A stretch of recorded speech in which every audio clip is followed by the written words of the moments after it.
Well, welcome. It's another tutorial from David Burt, and today we're going to be discussing the 13th chord, the top note. We don't have 15th, 16th, or 17th chords. We only go as high as 13, and that's probably just as well. And because it is the top dog, if we will, invariably it ends up being the melody note, but not necessarily so.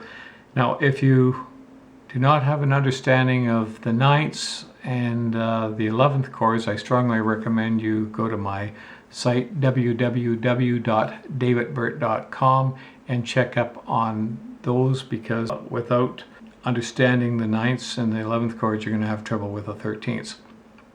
Okay, when we talked about the 11th chord, we discovered that the 4th is the same note as the 11th.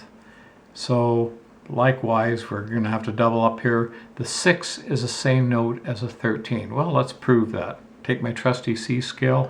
1, 2, 3, 4, 5, 6, which is an A. 7, 8, 9, 10, 11, 12, 13, which is also an A. So a 13th and a 6 are the same note on the piano.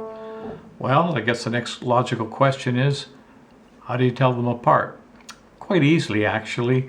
A 6 is just added to the triad, which makes it a fat triad, if you will. It's like adding cream to the soup. Where 13th is going to be an extension of a 7, which extends out to the 9, sometimes out to the 11. But notice when I played the 11, I took my finger off the 3rd. And if you recall, when we talked about the 11th chords, the 11 takes the place of all thirds, so that's why I got rid of that.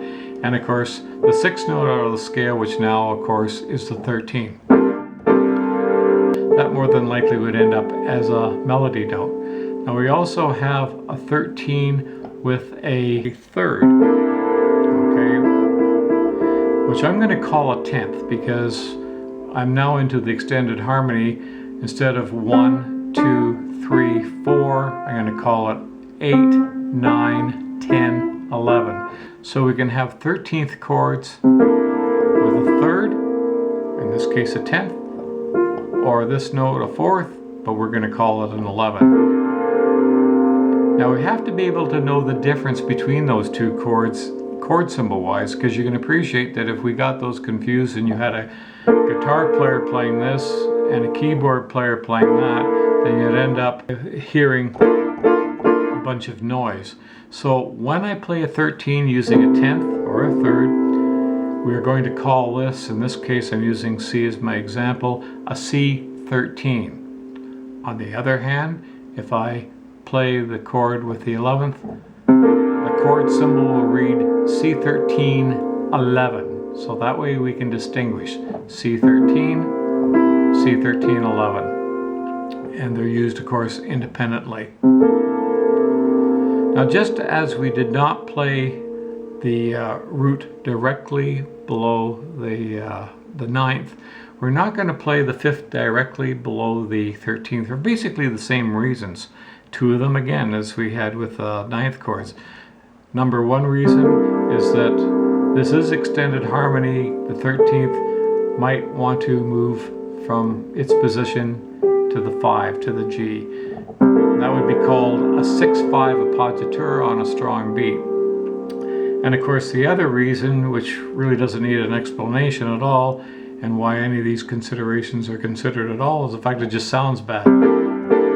Why is that? Well, it takes away from the natural extension. 7, 9, 10 or 11, and the 13. It'd be like taking the basement down here and putting it next to the penthouse. It just doesn't work, so we try to avoid playing the 5th directly below the 13th.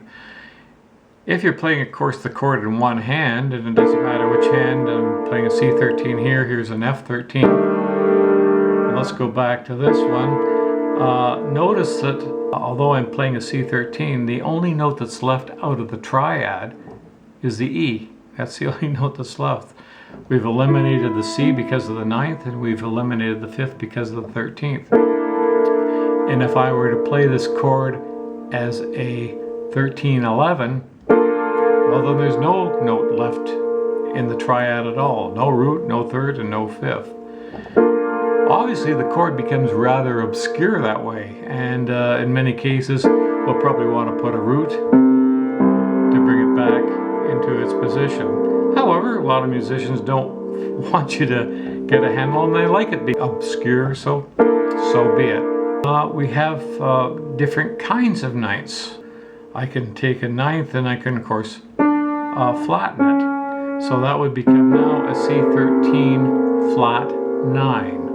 So I got my 7, my flat 9, my 10th, and my 13. I could have a C11 flat 9.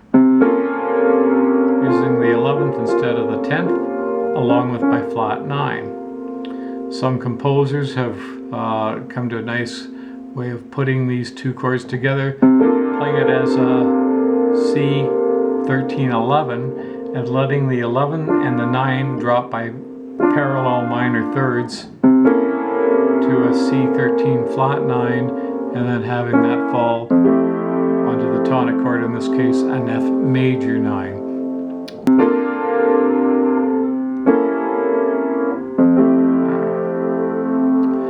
Of course, there are times when the 13th is not the melody note.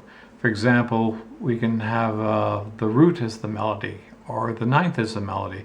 In this case, I'm going to use root C as my melody and the C bass. Whenever you get a chord symbol that calls for, in this case, a C7, and I notice that the root is the same as the melody, I'll consider what I call, it's my name, a stylistic 13. And that's more or less voiced with a 1 and a 7, my 10th here, and not the 5th, but a whole tone above it, the 6th, which of course is now a 13 because of the presence of the 7. And in cases like that, just remember that if a chord symbol calls for a 7th or a 9, and you notice that the melody happens to be a 6, it's not a 6, it's a 13. When I play my stylistic 13, I don't have a 9. Not that I couldn't, some musicians put them in, so I'll cover it in and put it in. But generally speaking, when I've got the root as the melody, ninths don't really get along with roots as a melody, so I tend to leave the 9th out just for the purity of the chord. Not that that's wrong, people do it. I just kind of like the sound. In fact, people don't mind putting the 13th and the 7 next to each other. I like to separate. I've got my 7 down here, my 13 here, but I've seen musicians have no qualms about putting the 13th right next to the 7. As basically a tight sound. I, again, tend to go for the more pure sound and separate the 7 from the 13. Here I've got a G13. I'm going to use the 9th as the melody, so a whole tone above the root. And here's my bass note, come in with my 7, a 10th. Instead of the 5th, I'll move it to the 13. So I've really got all the notes of the 13th covered. I've got the root, and I've got my 3rd, and I've got my 9th, and my 7, and of course my 13. And of course I could play that as a G13-11 by moving the 10th to the 11. As a G13. 13 chords can also be used with a major 7th.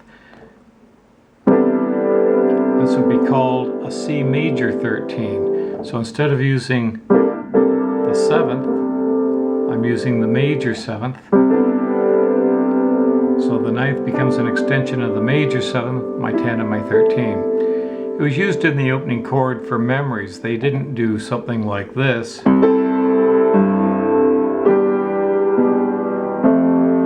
More than likely they used the major 13.